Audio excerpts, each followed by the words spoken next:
fact that Impact can play carries. We have this oversimplified sword versus shield analogies, but Impact has been playing competitively in pro for 5 years and has played many carries himself. And in his best games, when he was, starting with the top dive meme, it was Gnar, it was Gangplank, it was champions like this that are not pure tanks. All right, 6 bans done though. Fizz going to be added with LeBlanc and Rengar as TSM's 3 bans here. Cloud9 with Camille, Cannon, and Rumble. So again, lots of top lane focus here from both sides. Perfect Lulu there for TSM. That trend will hold.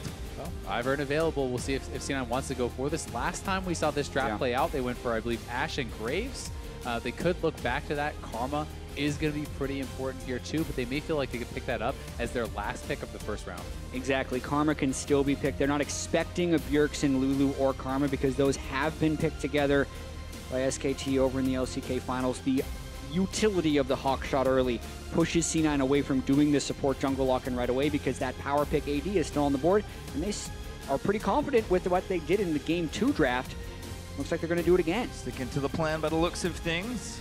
Ashe already selected. We'll see if Cloud9 do want to lock in these Graves again. And if they do go this way, locking in the Graves, you can very rightly expect Karma to come through, more top lane focus in the bans. That is their game plan. If they're willing to stick through it, they obviously think it was an error in play, not in preparation.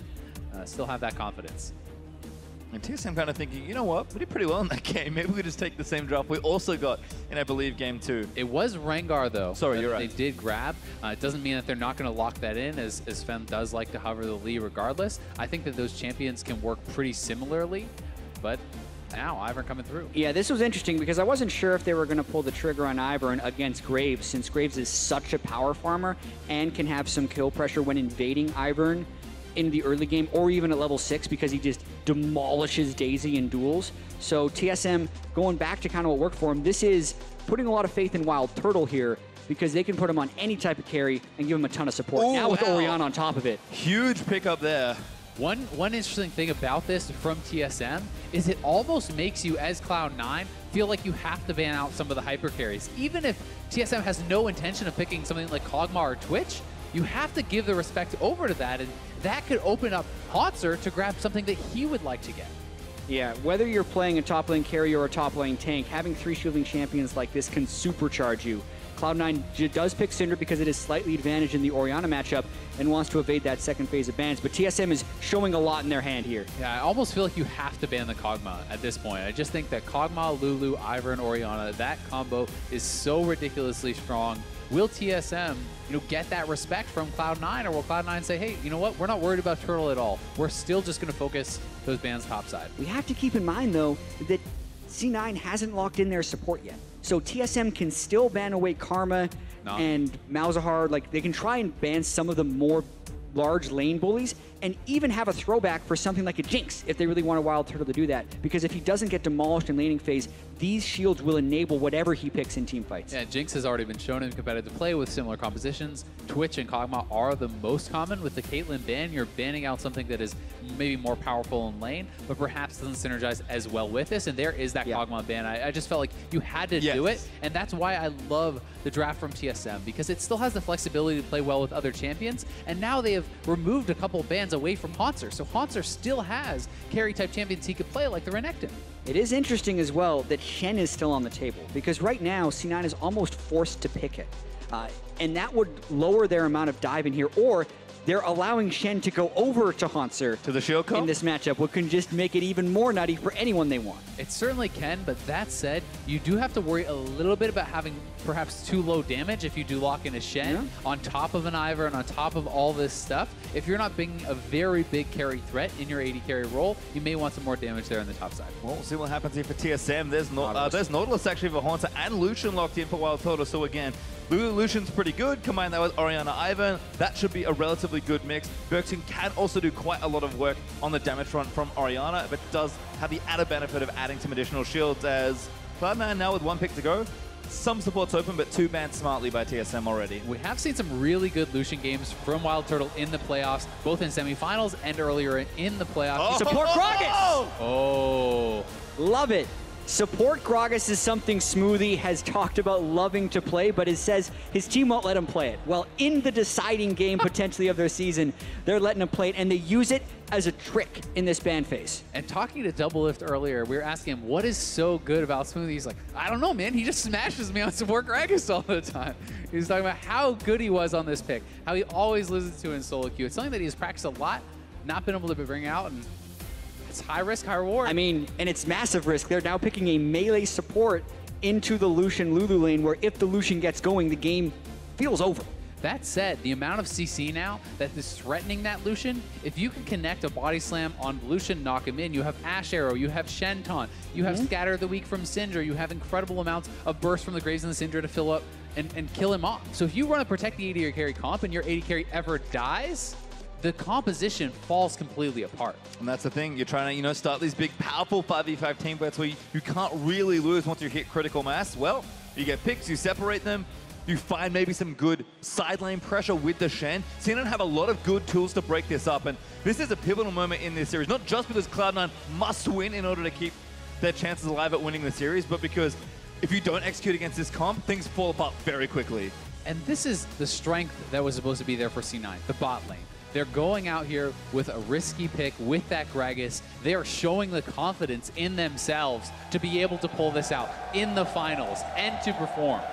Yeah, I cannot wait to see how much attention that lane gets or how the team fights even play out. Impact on almost his signature in Shen. Always been such an amazing enabler on that champion, as well as being able to get through any of the rough spots within the game. Also have to question whether or not TSM should have just taken the Shen very early on right there for themselves. But one thing about TSM is they always want to get some type of reliable initiation in their game so they have the tools to work with, and they would have been putting that at risk if they did pick the Shen. Well, we're back out in the Summoner's Rift for game number 4. Cloud9 trying to keep a championship dream alive. TSM just looking to seal yet another victory in Canada if they can win this game and take the championship once more. Also worth noting, it's actually Stoneborn Pack now on Smoothie, so every time he hits them with that slow, with that CC, your barrel can proc that, your body slam can proc that, your ult can proc that. Like, you have so many ways to proc it, and you have double AD carries. The amount of healing that can come through from this when you're procking that on someone like the frontliner Haunter is actually pretty crazy. And that's even if you're just sitting back spamming Qs on Support Gragas, because you're going to be able to get up to 40% CDR fairly easy with support itemization. So that could be another way we see the Support Gragas come in this game. Well, definitely a fun one to see. Smoothie, I mean, he's the LCS all-team support for a reason. Fairly good at support players.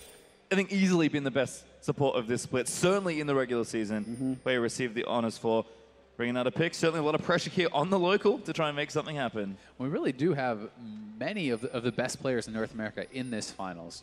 Bjergsen was #1 mid laner, Haunter, #1 top laner, the #1 support here, Smoothie, across those ballots. And these have been the 2 best teams all year long, and now in this deciding game. You got a rookie of the split, the coach of the split. Yeah, teams are pretty stacked as it turns out, but we'll start things off here in the bottom lane. 2v2 has gone pretty well for Turtle and Biofrost in the series, but Sneaky and Smoothie already getting an aggressive push happening. Turtle and Biofrost trying to force them off. Smoothie just face tanking, threatening, taking a lot of damage for himself there, but will be pretty healthy with Gragas and his passive. Yeah, Gragas has a large amount of sustain. He also has the biscuits in his inventory and the healing from Targon. So just trying to not get level 2'd on. It's probably going to happen, though, as TSM has the push advantage. Yeah, looks like one more melee minion is going to have to be it. Turtle should be able to shoot. Same time. Actually waits it out, so C9 avoid that if that's specifically what they wanted to make sure didn't happen. Bjergsen also roaming down, again getting some early vision on the right-hand side. You also have to remember, similar to jungle Gragas, the amount of gank pressure that can be put on by a support Gragas is pretty huge. With the body slam flash, with the ultimates, even pre-level 6, it's very scary. And Contracts may be trying to wrap around mid lane here. And we didn't talk about the Ivern mind games as much early on in this one because he's doing for a full clip. Oh Turtle! my God, Smoothie goes back in for it. Turtle already exhausted, but now Biofrost looking to damage onto Sneaky. Only one summoner burn, and it was for Cloud9. One of the big things here to track is the fact that Turtle is actually playing Doran's Blade, so he has less pots. Sven has a ward. He could still get it. Contracts has Smite, I believe. Actually got the red buff already. Sven's Karen, they're going to try and fight and call for his team. Bottom lane coming up, but it might take a little while longer. Blast going out for TSM. Really nice work from Sven. So I think that Sven Skaren was able to secure that. He'd already channeled on the camp. Interesting. And of course, you can just click on it. Yeah. Pretty good. Or he could have smoted. You might be right about this, Mike, but either way, that was a very delicate situation that could have gone very wrong, and Contracts doesn't look to have gotten a large edge. Double check on that one. I think Contracts just had his own red, so it may have been mistaken there. Regardless, nice ward from Bjergsen to try and spot him, maybe looking for an invade, but Contracts was smart piping to get in there. Unfortunately for Cloud9, that invade doesn't work out, but Contracts gets out safely, doesn't have to burn too much. The bot lane, though, has been very interesting, because Turtle is out of pots. Sneaky with that longsword 3-pot starter is going to have more sustain in lane, and they're actually playing this pretty aggressively. And you're seeing Smoothie be very annoying with those barrels, constantly tossing out the barrels, catching Turtle on that even though he used his dash. Yeah, just to confirm, Sven smote the red buff away. He did have it up coming up the camp. Contracts did as well, but Sven Skaren had the faster finger. Triple Dorans once again there for Haunter. It's very standard in tank play. Yeah, it certainly has been something that's grown in popularity so much. It gives you a ton of early power, especially on someone like Nautilus, who can actually put out quite a bit of damage. And nice little turnaround there from Smoothie. And it's kind of the frustrating thing on Lucian. Every time we try and do something, Gragas is like, nope, I'll body slam you. Yeah, we also have to remember how risky that is when he body slams in for these trades, because if an Ivern is there behind him, Contract was in the top of the map, Smoothie probably would have died if he would have been there, so he needs to trust that vision control they have in the river to make plays like that. Oh, Contracts is like, yeah, I think as Ivern probably around. This could get turned around on them if Bjergsen wants to try to bait. Ivern's coming in from behind. Doesn't get stunned. Jensen just barely not getting that down, and here comes Sven. Looking to slow down Contracts, pops the shield on himself, but Jensen already here, and Bjergsen very late as he got pushed in before. Sven trying to move back in, but Jensen flashes the wall, and now Sven Skaren could be the one that has to burn the summoner. Does use flash over the wall, and no one dies. And this is the tricky thing about playing Ivern against Graves, is Graves just demolishes you from close range, and that ends up happening a lot, so unable to make that kill happen for Sven Skaren. Oh, aggressive again, but Total going to dash in and try and get a kill down. Heal burnt there for Sneaky, but it goes already down. Flash forward there, but he's out of vision for now. Smoothie still going down. Cook it back. Body slam flat. Gets it down. He can go down too. Slows down Bifrost. Smoothie just needs a little more damage. Slow does not connect there for Sneaky. Smoothie doesn't chase it. There's first blood for the Gragas. The vision play from Sneaky. He gets into the bush. There's not a ward there, and despite being at that exhausted advantage, which is just coming up now, they get the kill. And it's so hard to run through a Gragas. The slows from the barrel as well as the body slam flash at the very end secure this kill. We're going to watch it one more time. Just look at how disruptive Smoothie is, and the Snowboard pack killing here is actually pretty big. As Turtle commits forward, Smoothie just goes in on him, and as soon as Sneaky gets out of vision, he loses vision right there, and then the body slam flash, finishing him off. 3 flashes used pretty much simultaneously right there, the slimmest of margins that prevent first blood from going over to TSM. And look at the CS advantage now on top of that. So when you're already down on farm and then lose out on a kill like that, it can be very tough because the Gragas is pretty tanky innately and now has this gold injection, early sights on more tanky stats. Early build with a Cutlass, nice for Sneaky as well. Haunter also got pressured by Contracts, which is why he was missing a bunch of health, but no kill forthcoming. Haunter didn't need to burn anything, and now Sven Skaren's up for his turn at this gank. Impact actually hasn't based the whole game yet. He's just sitting on that triple rejuve beat start, which is fine if he's just farming under his turret, but if he does get caught out, he will certainly be at a dueling disadvantage. And yeah, it's so tricky to kill a Shen almost at any point as a Nautilus, though. So the triple Dorans versus triple rejuve beat, the fact that he's even on CS makes that actually a great job by Impact, because normally the Nautilus out-pressures pretty heavily. And the other thing about it is you're looking at a triple AP topside for TSM. Normally teams do not like to do this simply because it means a top lane tank buys a cowl. He's now pretty much immune to death from those 3. He's almost never going to die to a gank in that stage, and he can go straight for a Titanic Hydra. Exactly. He's going to be doing that a little bit earlier than he otherwise would because he can shortly skip the armor itemization before the late game team fights that'll come in. So there's actually an earlier swing in this lane because the Shen does eventually outscale the Nautilus in that lane. Might just happen a little faster for Impact this match. Well, it's going to Impact finally burns that TP, goes back and shops. Sven Skaren looking for this blue buff, does not have his smite. Calling over Bjergsen up in about 10 seconds, so I'm not sure they can wait around this whole time. Jensen is back in mid, going to shove that one as well. Yes. We have to track the level 6 here for C9 too, because they are going to get that a bit earlier, or should. And as you hit level 6 on Ashe, that's right now. When Smoothie hits level 6 too, we should look to see Shen called down with the global ultimate, Contracts coming in with the gank, because the body slam into the Gragas ultimate, into the Ashe arrow, into a Shenton, it's a ridiculous CC chain you can pull off. Yeah, and TSM hacks the wave in a pretty bad spot right now. Wild Turtle either goes down another 10 CS or he risks the death. So this C9 bottom lane really applying a lot of pressure in this game. There it is, level the six. level 6. He's also got no flash, so Turtle's a pretty good target. Stun again by Jensen. Contact still going to maybe combo this one. Mid. There's the ulti up, but the shot goes very nice. Bjergsen not going to quite have an impact. Tossed him up, and there's the kill for Jensen. Impact knowing when to go. The ultimate for the mid lane fight, then flash taunt to get the max range close on him right there. Beautiful by Impact. Also so big that Jensen is the one who picks up that kill. Finally, it has felt like throughout this series, he's just barely missed out on those kills time after time. This may be what lets him get going. And that's the thing, Syndra, when she snowballs, we saw this from Bjergsen in game 2. It is very difficult, especially as a squishy, when Syndra gets ahead of the curve to survive a lot of these pressures. So we'll watch this one again. Yeah, Bjergsen had a good ultimate to pull Contract and Jensen back, but the long-range collateral damage, and then credit to Impact for flashing first and then taunting, because so many people are addicted to that taunt flash, but you don't quite get as much range as if you flash first and taunt, and he got him with the end of it. But then getting aggressive, take the Infernal Drake for themselves as well. TSM not available to challenge, and all of a sudden an early game lead for Cloud9, almost up 2,000 gold with a crucial Drake already picked up for themselves. And I think so much more playmaking for them as well. I mean, we've seen what some of the pick and CC can do. That should continue here for Cloud9. And they really do deserve a lot of credit for being proactive with the Shen ultimate. Way too many professional teams are willing to sit back on that, waiting to use it defensively. You need to be proactive with the spell. It's so much better set up when you do it like that. Yeah, and compared to last game where it was pretty much just Jensen able to get fight started for C9, they have so many fight starters, especially in that bottom lane where a lot of this game can be played around. And that is just so good for them in this context because Wild Turtle needs to get fed in order to enable with those shields. But the more that C9 can play around that bottom lane, the more they delay that Lucian turning on. And you're playing with a melee support who's going to turn on more in those team fights, more in the mid game than this Lulu is. And I think when you're picking for that and you're still doing well early, you're going to be smiling. Well, you can see the bottom lane looking good for Cloud9 as a result. 20 CS there for Sneaky. And things should get better as he moves into more items. Impact already with our early teammate, like you guys mentioned. Spectre's car is kind of all he needs right now. So he should start power shoving those waves against Haunter despite those 3 Dorans. Svenskeren doesn't quite catch Smoothie there.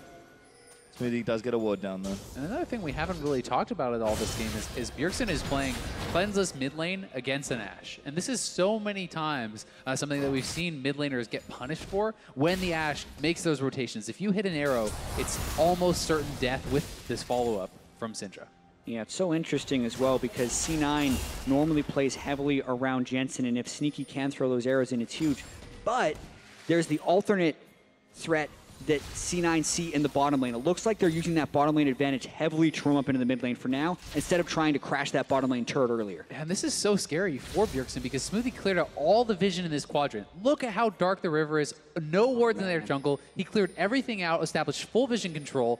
Bjergsen must play so ridiculously safe now, and even for Svenskeren, it's terrifying to enter that jungle. Yeah, and Ivern at this stage in the game still needs to let his camps what is the word for it? Become tappable or something? He needs to charm them so he can get the experience for free without smiting. But that just makes that side of his jungle almost unusable unless he's willing to expend smite because he doesn't want to waste his health and mana to prep a camp just to have it get stolen away by someone he can't see. Yep, Impact and Haunter again still dueling, but Impact handily winning a lot of these exchanges. I mean, some damage back there for the Nautilus, but Impact just doesn't care with that early cow.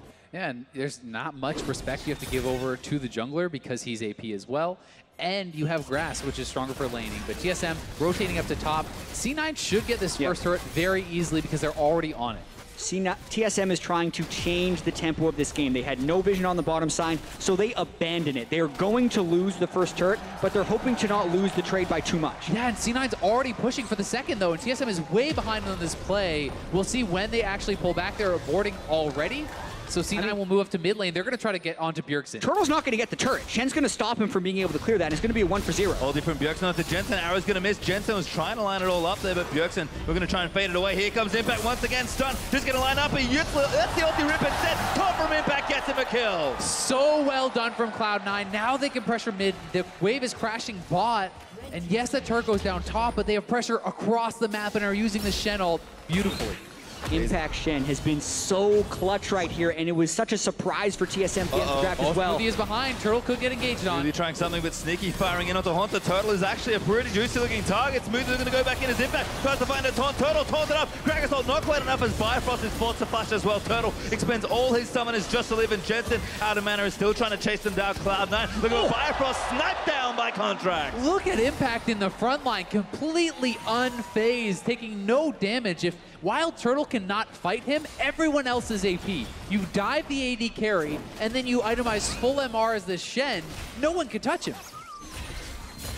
So tough for TSM, even in these early stages. Cloud9 continuing to build themselves an advantage up to about 3,000 ahead.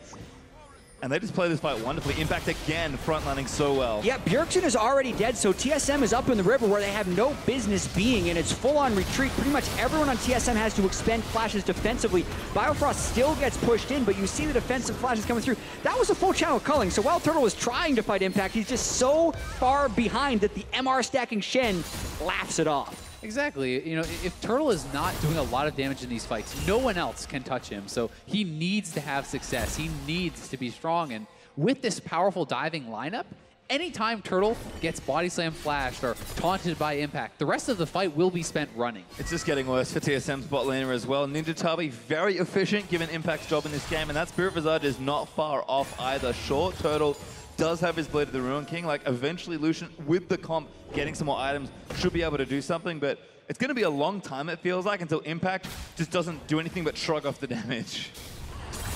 Really feels like that. C9, now 3,000 gold up at 15 minutes. Just track the 15-minute gold leads throughout this series, and it's like two entirely different teams. C9 in games 1 and 2 versus C9 in games 3 and 4.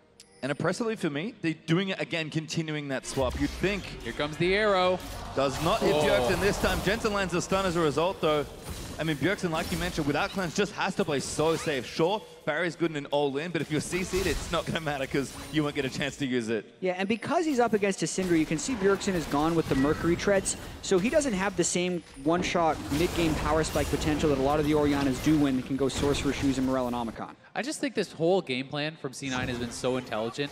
They're Impact should be able to walk out. I don't think Impact cares too much. We'll see just how much. There's Daisy out as well. They're going to commit quite a bit here. Daisy looking for the knockup, needs one more auto. Impact runs out of the way. Now Bjergsen's coming up to join the party. And how quickly can C9 come and assist this? Daisy trying to tank the turret, but the turret is barely taking damage, and Jensen's all the way in the flank considering joining. And Impact just taunts Wild Turtle, buys time for his team to get here. Jensen on a very long flank path does back away from it, but that turret stays safe, and Cloud9 got a Drake out of it. Yeah, it wasn't even close. And this control around bot side has gotten them the Drakes, has gotten them pressure on mid lane, has gotten them jungle control. Everything is being threatened from this bot side and the vision control around it. With the Ashe and the Gragas, so much pick potential, and I've just loved the game plan and the execution from C9. Yeah, because if you're in TSM shoes right here, you know your general plan. You are pretty much a protect the carry team composition, but you have good team fighting because of the Nautilus and Orianna. But when your bottom lane falls behind and your mid laner goes defensive, it becomes almost everything about protecting the very weak carry, which leaves you so few options, at least for the earlier mid game. And at this point, it's all about stopping the bleeding for TSM because they are so weak right now. Plus, teams like this have so much less playmaking ability. It's not like Svenskeren is on Lee Sin and behind, but you kick someone in. The playmaking from Ivern is essentially hitting a root caller. That's about as good as it gets, and it's not the same level of high impact plays that you can pull off. Yeah, and if we make it super simple, it's about offense. You can play offense or you can play defense. We know that TSM was great at playing offense in the first few games, and C9 wasn't that great defensively. Here, TSM needs to play defense because C9 is in a great position to take an offense. Well, they're going to keep playing aggro with their macro, looking to take down this outer turret here. Not sure they've got enough to defend, but now Jensen roaming down should be enough. No, not feeling safe there. No wave to kind of assist him either. Might just look for a snipe, but he's already backed away from the situation. Trade those, Cloud9 will be taking a turret, but TSM are ahead on this play. And as far as defense goes, this is smart for TSM. If you're weak now, spread out on the map, trade turrets. Anytime you're making a trade from behind, you are in the advantage, essentially. Oh, Bjergsen almost getting all in, steps forward. Oh! Snipes him all the way from the turret, I think, and now Flash Hooker Haunter. Jensen dodges that one. He's done that all day long. The taunt from Jensen. He's getting his swagger back. You can feel his confidence. And Jensen is a momentum-based player. When he's grooving, he is a tremendous mid laner. He really wants redemption for last year, where he could not come out on top on stage. And even from games 1 and 2, where it looked like he was becoming a little bit tilted, but C9 looked to be bouncing back. I mean, you know how badly he wants to prove himself as the best mid laner in North America. And this is the first game in this series where he has really been the one dominating in lane. And Syndra is the champion that as she starts snowballing, it generally gets worse for her, especially Mr. Wild Turtle. Yeah, Bjergsen has gone defensive, has the Mercury Treads, gets the redemption heal, but Contracts is here, boom, with the collateral damage. And that was almost a no escape for Bjergsen. If he didn't step forward, he dies to the Syndra Q. If he steps back, then he dies to that Contracts ultimate, and Jensen styling on him. And this shouldn't understate the help he's been getting from his team, the Ashe arrows that are being shot there. The kills all came when he was getting ulted by Impact and making aggressive plays on a Bjergsen, but when C9 play around Jensen, it just empowers him so much. Certainly does, and Cloud9 still up a pretty healthy amount of gold. Next Drake will be an Infernal, so they've been playing so well to this bottom side that it does feel like Cloud9 have a monopoly on the Drake right now. Double Infernal Cloud is pretty good for what Cloud9 are trying to do. Yeah, that second Infernal would be really big. Even just to deny it from your opponents is always very, very powerful. And especially for someone like Syndra, who is a combo-based champion, if you can take them down from 100 to 0, you're massively stronger than if you do, say, 90%. And that Infernal can help you push you over the edge, especially when you get a second. Contracts though stealing away a Grub. Does feel like Spence Garen has had a tough time taking his jungle.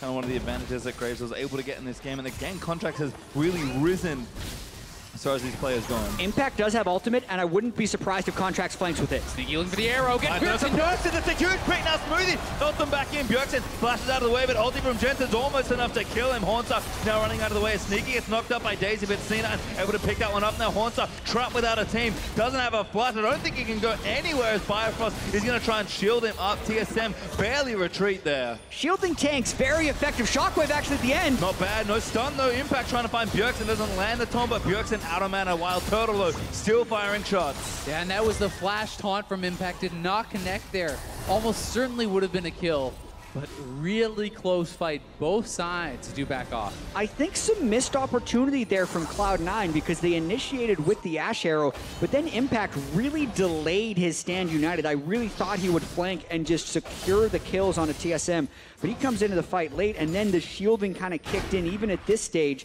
to allow TSM to walk away without a death. Was a great initial arrow here from Sneaky, but they don't fully follow it up. As you said, Impact a little bit later on the join here, not quite there to finish it off. Even one more hit would have been Bjergsen's death. Yeah, Contracts is a fed Graves. I would love to see him quick drawing into the team to deliver the Shen, but instead he played back. So the timing, as well as Contracts' position, could have been better. And then down the stretch, it didn't look like Haunter could go many places, but he still got enough shields to make the retreat.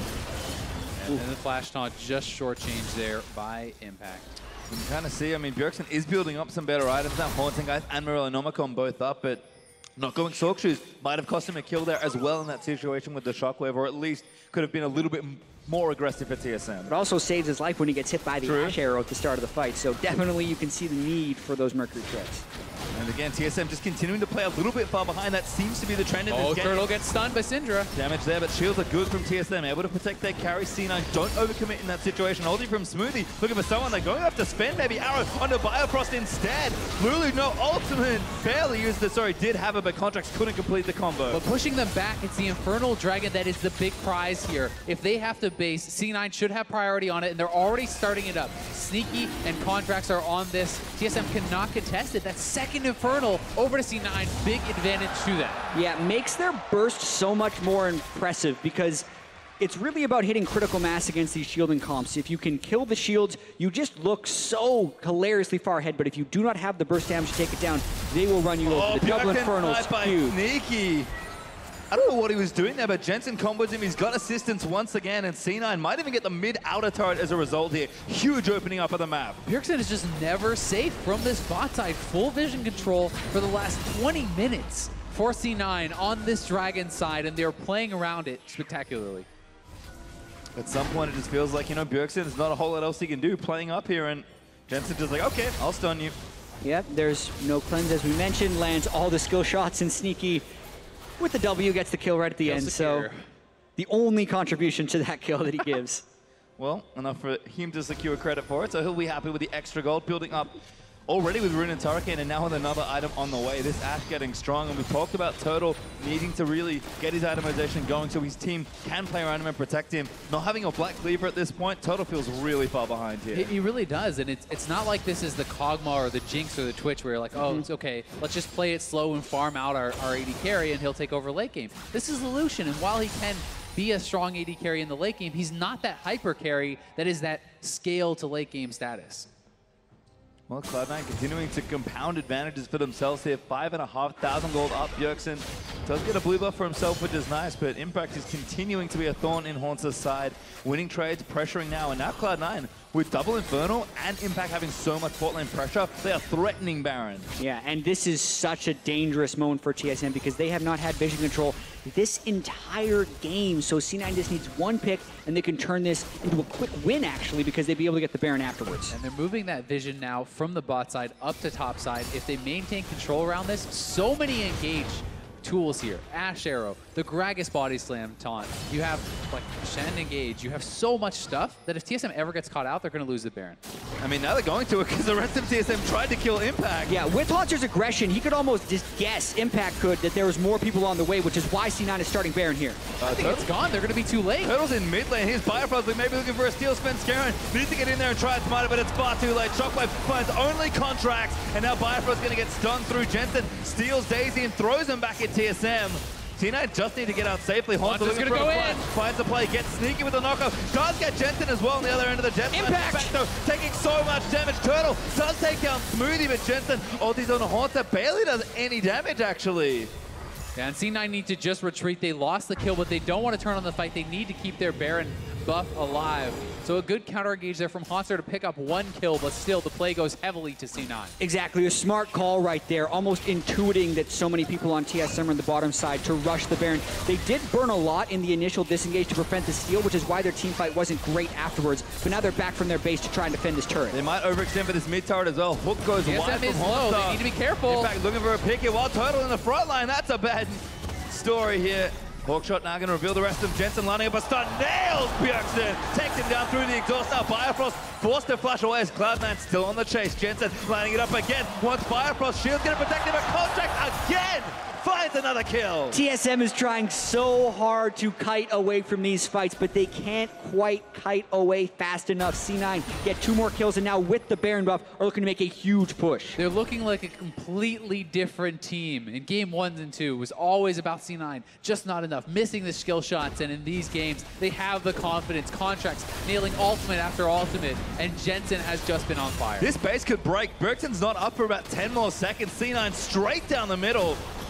And now into this inhibitor, this should go down. TSM crippled after those last few plays. They even have top wave already prepped for this. They can go straight up to that big wave built up, Baron buff it up, look for the tier 2 outer, and then they'll have a huge injection of gold. What a swing. After C9 lost games 1 and 2 in a total of 48 minutes, they turned game 3 around in 47, and now we're looking to have their first decisive win over TSM. If they did that, they would be 1 game away from reverse sweeping TSM. This could turn into a great series. And to almost give Cloud9 saying, hey, we want to put you to a game 5, there's another Infernal Drake coming up. So Cloud9 weren't super powered enough from all their advantages. They can take yet another Drake, and TSM is just going to melt. I mean, across all their major roles, they're essentially a full item up on TSM. It makes it so easy to force these fights. You don't even have to really execute perfectly to be able to win a fight when you're up that much in gold, and you have the double Infernal. Saw that in game 1 with Haunter's 1v1 versus Ray, so yeah, I can certainly see the precedent being set there. Baron back up. Oh, that's the Baron buff, excuse me, not back up for a while. Definitely not been that long. 45 seconds for C9 to play with here, and this should be enough for at least Impact to take this turret. And look at this. So Haunter, no teleport available. Impact has the Stand United. So if Haunter comes to answer him, then they give up the Infernal because C9 can instantly have 5 men over there, and it seems like it's almost C9's for sure. Yeah, I think at this point, the Infernal Drake is not contestable for TSM. TSM still just has the Black Cleaver and the Blade of the Ruin King on Wild Turtle. Maybe when he gets his Phantom Dancer, he'll have a little bit more strength in these fights, but C9 have total control of the map. So for the most part, TSM either need to wait for a Baron play to go awry or for a turret dive to go awry if they want to hope of getting back in here, or just get a pick on someone, but that's not going to happen around a prepped Infernal Drake. Nope, 6 turrets down now for Cloud9. TSM have only Inhibitor and Nexus turrets to defend. Wait, how did this happen? Oh, they took the one in mid. I'm bad at counting. Never mind, it's soon going to be all the tier 2 turrets down. Cloud9 not making me look too stupid. There's the 7th turret for them.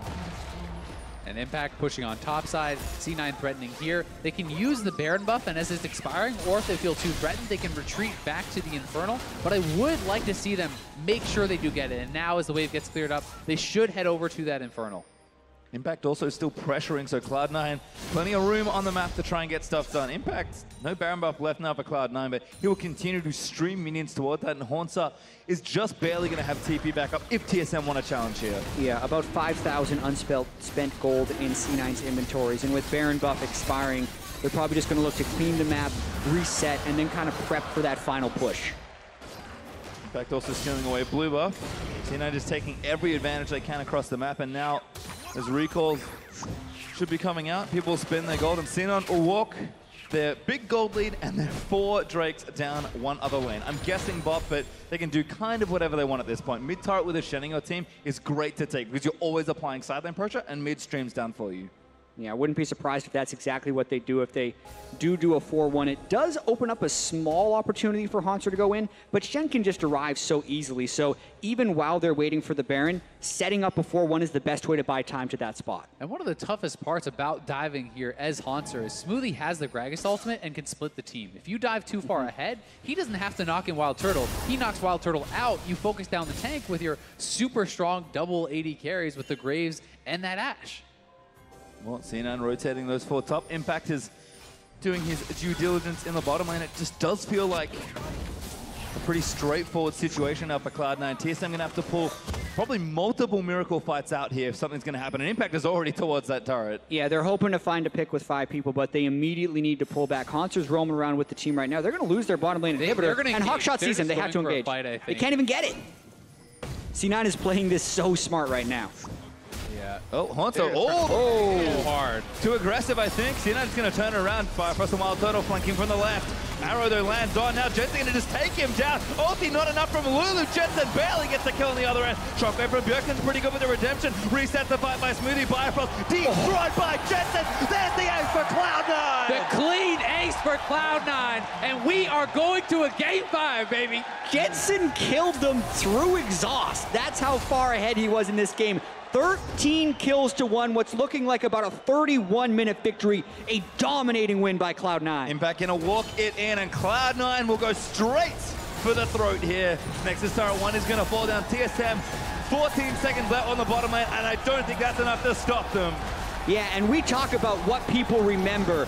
If C9 could continue this and pull over a reverse sweep, those first 2 games they got smashed didn't happen. The reverse sweep would be what happens. This rookie Contracts is impressing so much. He is looking like a seasoned veteran. In the last 2 games, has